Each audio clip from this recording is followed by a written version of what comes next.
Robert E. Lee's letter of resignation from the United States Army to General Winfield Scott, April 20th, 1861. General, since my interview with you on the 18th instant, I have felt that I ought no longer to retain my commission in the Army. I therefore tender my resignation, which I request you will recommend for acceptance.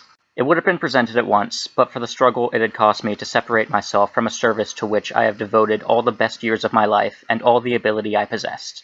During the whole of that time, more than 30 years, I have experienced nothing but kindness from my superiors and the most cordial friendship from my companions. To no one, General, have I been as much indebted as to yourself for uniform kindness and consideration, and it has always been my ardent desire to merit your approbation. I shall carry with me to the grave the most grateful recollections of your kind consideration, and your name and fame will always be dear to me. Save in the defense of my native state, I never desire again to draw my sword. Be pleased to accept my most earnest wishes for the continuance of your happiness and prosperity, and believe me most truly yours, Robert E. Lee. The letter of Robert E. Lee to his sister, Anne Marshall, April 20th, 1861. My dear sister, I am grieved at my inability to see you. I have been waiting for a more convenient season, which has brought to many before my deep and lasting regret. Now we are in a state of war which will yield to nothing. The whole South is in a state of revolution, into which Virginia, after a long struggle, has been drawn.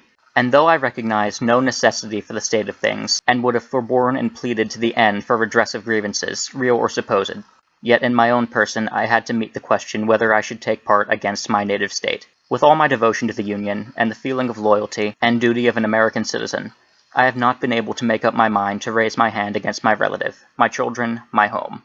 I have, therefore, resigned my commission in the Army and save in defense of my native state, with a sincere hope that my poor services may never be needed. I hope I may never be called upon to draw my sword. I know you will blame me, but you must think as kindly as you can and believe me that I have endeavored to do what I thought right. To show you the feeling and struggle it has cost me, I send you a copy of my letter of resignation. I have no time for more.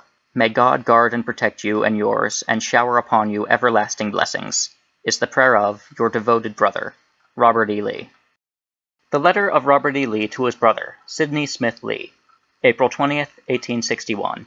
My dearest brother Smith, the question which was the subject of my earnest consultation with you on the 18th instant has in my own mind been decided. After the most anxious inquiry as to the correct course for me to pursue, I concluded to resign, and sent in my resignation this morning. I wish to wait till the ordinance of secession should be acted on by the people of Virginia, but war seems to have commenced, and I am liable at any time to be ordered on duty which I could not conscientiously perform. To save me from such a position, and to prevent the necessity of resigning under orders, I had to act at once, and before I could see you again on the subject, as I had wished. I am now a private citizen and have no other ambition than to remain at home. Save in defense of my native state, I have no desire ever again to draw my sword. I send you my warmest love. Your affectionate brother, Robert E. Lee.